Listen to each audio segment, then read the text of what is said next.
Welcome to Your Need to Know. I'm your host, Catherine Reed, and today we're talking with AARP about a new program called We Want to Know. Joining me in studio is Berniece Courtenay. Thank you so much for joining me, Berniece. Thank you for having me, Catherine. I'm excited about being here. So AARP and voter engagement, not something that people would necessarily put together. No, it's not their first thought when they hear AARP. No, and their first thought when they run away from you is insurance. Yeah, I don't want insurance. I don't need insurance. What do you want to talk to me about AARP about? It's not. There's lots of opportunities, lots of programs. Lots of programs. You are an ambassador. And I'm an ambassador. I am a official Virginia ambassador for AARP and for Northern Virginia. So I represent AARP in Northern Virginia on many different facets. But so a lot of people don't even realize that, first of all, AARP has many different programs, that a lot of those programs are, in fact, fueled by volunteers. There are hundreds of volunteers.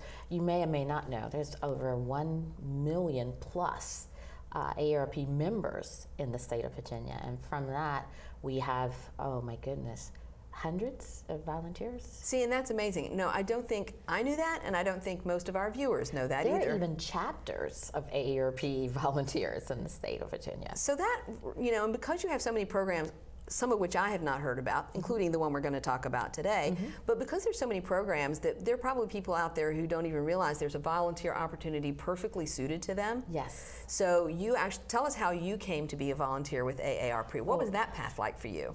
Okay, my path is very interesting. I was approaching the age of 60, and I decided I needed a career program for where I wanted to be. So I got a life coach, and we talked about what did I want to do when I grew up to be 60 years old. And I said I wanted to be a volunteer at AARP. No idea what that meant, because I had been getting these emails about AARP 50 plus opportunities, 50 plus conferences. So I went to a 50 plus conference in South Beach, Florida, yay South Beach. Wow. And I was there for a week, and I was amazed at the different things that AARP was involved with. And I spent a whole week going to different sessions, listening to what AARP was planning to do, what it's currently doing for seniors, opportunities. And I moved to Virginia, and the first thing I did after I retired was reach out to AARP and said that I wanted to be a volunteer. They reached out to me and said, well, what are you interested in? What are you good at? What do you have a passion for? And here I am today. Well, I am impressed by so many things having to do with education and advocacy, because I don't think, at least, and I'm 50 plus. I'll tell you, I'm 50 plus. But when I think of AARP, I'm not thinking that their main core mission is education, and behind education, advocacy work. And so this program, We Want to Know, is really in that category of both it's in education, but also advocacy, because the program really is trying to get people more engaged in the process. And Virginia is unique because we have elections this year and nobody else does. Well, except for New Jersey, and nobody cares about New Jersey. Nobody's even talking about New Jersey. But in Virginia, we've got 100 House of Delegate races, governor, lieutenant governor, and attorney general. So AARP is basically encouraging people to ask questions. Now, you have built platforms and avenues, which I hope that you will illuminate for us as to how many different ways voters can do that in Virginia. Oh, wow. There are many ways. We have hashtag AARP Virginia. Okay. We have WW2K, which is what do you want to ask, or what do you want to know?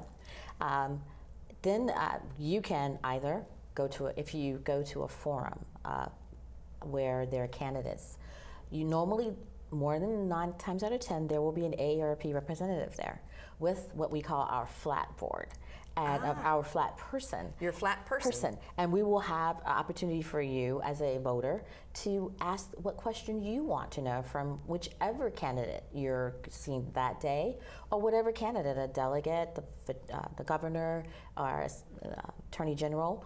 whatever question you have, it pertaining to you, something that is important to you or your family, you write that question down. You give us permission. We can post it on the AARP Virginia website, and the candidate will respond to that. Right. We have access to that. So your Twitter, and people can tweet. So if people are not comfortable holding up a sign or having their face on your website, they can tweet it directly they can tweet to it us. to @AARPVA. You also have a Facebook page, which is also facebook.com/AARPVA, I'm pretty sure. And so people have different ways of reaching out through the platforms created by AARP to say, I have a question about health insurance or Medicaid expansion. It doesn't have to be anything related to AARP's agenda either, right? No. This is an opportunity for people across Virginia, because one of the things we've learned in the political arena is that people in different areas may have different needs. Right. They may have different areas that they have concern. The people in Northern Virginia may be concerned about one thing. Like transportation. And the people down in the coal fields, something else. Right? The people close to the coast and the ocean may totally have climate change questions. So it's an opportunity. I think that when we go and we listen to some of these debates or whatever, we don't normally hear what we have Well, the agenda has not been set by the people in the audience. The agenda has been set by the moderator. Or yeah. I mean, every once in a while you end up like there was a forum recently. Novi, the Northern Virginia Idea Exchange, has a forum. Ralph Northam presented on September 1st, and Ed Gillespie is going to be presenting on the 14th, this Thursday. And so part of it is Karen Cleveland asking questions that had been submitted by email in advance, which had been culled down to. But then there was a microphone, and then people could line up at the microphone after the first portion to ask their question. But a lot of times there are people who will not stand up. They're uncomfortable. They are. They're scared scared. Yeah, they're uncomfortable with public speaking. They're nervous to stand at a microphone in a line and ask their question. So basically, AARP is creating a safe space or safe environment for someone to express their concerns and go directly and give. But not only that, it gives the candidate an opportunity to respond to those questions, because in a large forum, especially debates, you don't get an opportunity to do that. 3 minutes to rebut. And yeah. So I don't like debates because I think debates are so adversarial. It's about one-upmanship. It's about who can appear stronger or do a gotcha thing. I hate debates, really hate them. I think forums are at least better in that they're specific questions. The candidate has time to really answer the question, and it's not adversarial. And it makes the person who's expressed their concern feel a part of the process. And I think also the benefit to these candidates in all of this is that you hear what the concerns really are. You're not guessing that people care more about climate change than combating education. But how about the opioid epidemic? There were people at the microphone asking about the number of Medicaid waivers in Virginia. There's a waiting list of 10,000.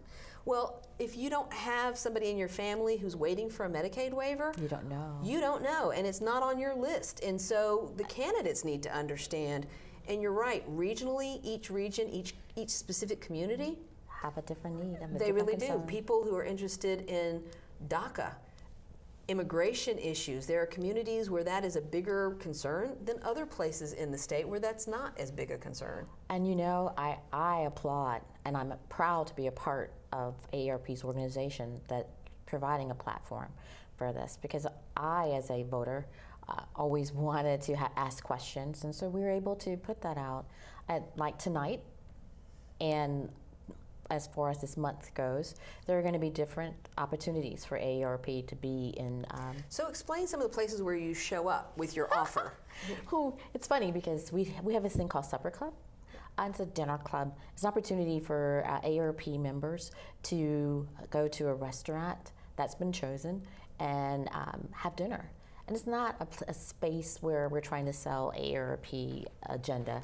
It's an opportunity for people to come and meet other people. It's a meeting place, a watering hole, so that you can meet other people. Because one of the things as you grow old, your circle of friends gets smaller. It contracts. It contracts. And so this is an opportunity to expand that, and so that you don't feel so isolated. At these events, when you're feeling in a safe space, we give you an opportunity. Hey, we've got this opportunity tonight. See my flat person? If you've got a question for any candidate, write it down.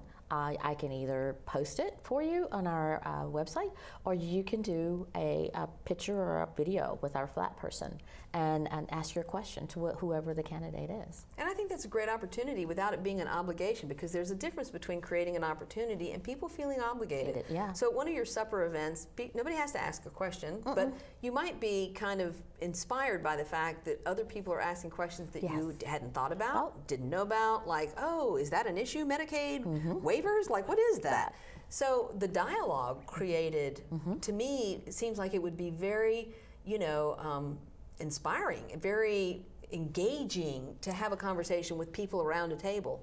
One of my counterparts went to an event, a health event, like a health forum, and had a table and was giving out information. And somebody asked her, "Well, I'm concerned about," I can't remember what the topic was, and she goes, I have an opportunity for you to ask that question to that candidate. If you don't mind, we can send it by Twitter right here. And the person was so excited about doing that, went and told somebody else, and they came over, and it became, she got 3 or 4 people asking questions. And I think this is such a great concept, too, because we talk about all the time, those of us who are politically engaged, and I'm very politically engaged, that your vote is your voice.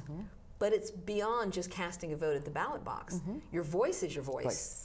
Right? Yes. So maybe really to help the political process, what we all need to be doing is asking better questions. Yes. Publicly. But not only that, too, because sometimes on the other end, on the candidates' end, they're not being fed the concerns of the constituents. They're kind of guessing what they think are the top 3 topics. They're guessing. Yeah. And this way, if you get enough questions in a certain topic, it's like a light bulb going off, going, wow, I need to look into this. And there's a lot of ways, too, in which things are interrelated. When you ask one question and it impacts something else, and you didn't realize until somebody asked a question a specific way that the two were interrelated. Yeah, so when we come back from our break, we're going to talk a little bit more with Berniece about how this platform AARP has created, We Want to Know, is going to help you, the viewer, to get in touch with candidates about your questions. So please join us after the break. We'd do anything for kids. Yet 1 in 6 children in the U.S. struggle with hunger. Help end childhood hunger near you. Learn how at feedingamerica.org.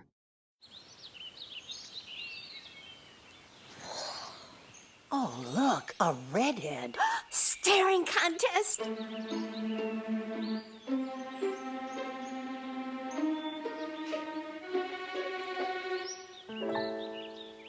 You still got it. I know. Come alive with the forest. The dad was cute. They were looking right at us. Visit discovertheforest.org to find a forest near you. Hey, look, it's those guys. What's up? What's happening today? Let's hit those pearly whites, man.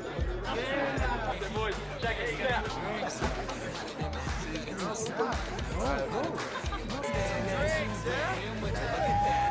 Stand up, do my challenge, go compare us.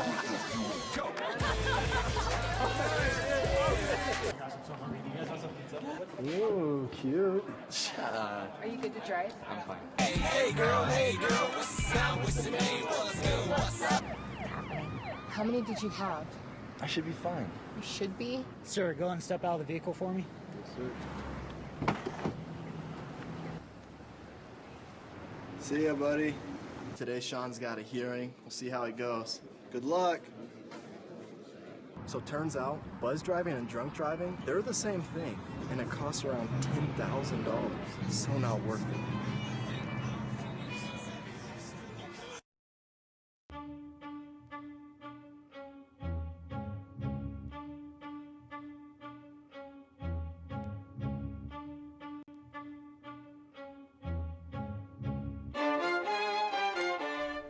Welcome back to Your Need to Know. I'm your host, Catherine Reed. Joining me today is Berniece Courtenay from AARP talking about a new voter engagement program called We Want to Know. Yes. So we were talking before the break about how people don't necessarily connect disparate aspects until they hear somebody else's question. That's correct. So one of the examples that just leaps to mind is that every candidate, especially the governors, the gubernatorial candidates, are talking about jobs in the economy. We need to strengthen the economy, and we need to create more jobs in the economy. But I work with formerly incarcerated women. Mm-hmm. And so when you talk about jobs in the economy, are you talking about jobs for them? You know, when we talk about affordable housing, are we talking about issues of why people who are formerly incarcerated are basically discriminated against for life from ever renting a place? So if you are not working with that population, you're not connecting that question to the topic of jobs and the economy. You know, that's a great topic. And, you know, you want to know. I want to know. Is a great way of forming that question to the politician or to the candidate in such a way that they will have to drill down and answer that. And it wouldn't be a broad aspect, because it has them to target that. And it forces them to answer that question in a platform that others can see and may trigger them to ask another question within that framework. See, I think we kind of let candidates off the hook when we allow them to just talk to their talking points, or we just allow them to talk to their stump speeches, which are well honed and well prepared. And so we let them off the hook when we let them give their speech, and then we don't have a chance to say, but what about this? Yeah. And I think that's what AARP Virginia had in mind. How can we impact our members in the state of Virginia? How can we help them? Because we also, on our website, have a lot of information on what the candidates stand for, so that they can make their own informed decisions. And most of that is also built from the questions we get from our members and the people in Virginia who ask the questions. I think it's really important to know that, as you said, I have not heard anyone else take this platform and use it this way, and maybe it will be used in the future as a template across the country in 2018. Social media, because you're using social media, you have to meet people where they are. So 10 years ago, I started my own social media consulting firm, because 10 years ago, people didn't know what it is or why they should care about it. Right. So it was a pretty lucrative business for me. Now pretty much people know what it is and how to use it. But you're offering people to use Twitter and to Facebook and to use the web, to use your website, to ask these questions. And so the other benefit I see that may or may not be intended is the fact you can plant seeds for things they haven't thought about. Yes. So one of the examples I give you is another broad one, education. Everybody wants to talk about education and how do we make it more effective and graduate more students. You know, and there's a lot of talk about charter schools and vouchers, especially in Virginia. We're just one of those states where it's always about charter schools because we don't have any. And so I want to talk about community schools. Guess what? We don't have any. Everybody understands what a charter school is. Few people understand what a community school is. And so when you ask a question to a candidate that says, why aren't there any community schools in Virginia? It may be you're asking that to a candidate who's like, I don't know, what is that? Right? So that what is forces a community? them to go out. Correct. And so get to me, this is a great, maybe unintended consequence for people to ask very specific questions about things they care about, things that they think are necessary, that candidates actually have never been asked before. And that's on every level, on the local level, on the as far as the Attorney General, the governor, and assistant governor. I mean, it's important. I think information is key. Like, communication is key, and this platform allows. What do you want to know? And it's very transparent. It's not like this is being done in secret. I mean, everybody, whether you do it through Twitter, behind your Twitter handle, or you're doing it with your flat person with your face, it's very transparent. You know, you're owning your question. At whatever level you're comfortable with, you're owning your question. And I think that is important to say, that this is all transparent. This is not some dark money PAC dumping $500 million in. This is not No. Russian hacking, No. putting fake Facebook questions. I mean, we have to, I never thought we would ever have to worry about that, but clearly we do. And you're right. I had not thought about it that way, but it does. AARP, you know the name, it's real. And you can go on Facebook and find out WW2K. And okay, this is AARP. I feel comfortable asking this question. It's not dark money. It's not.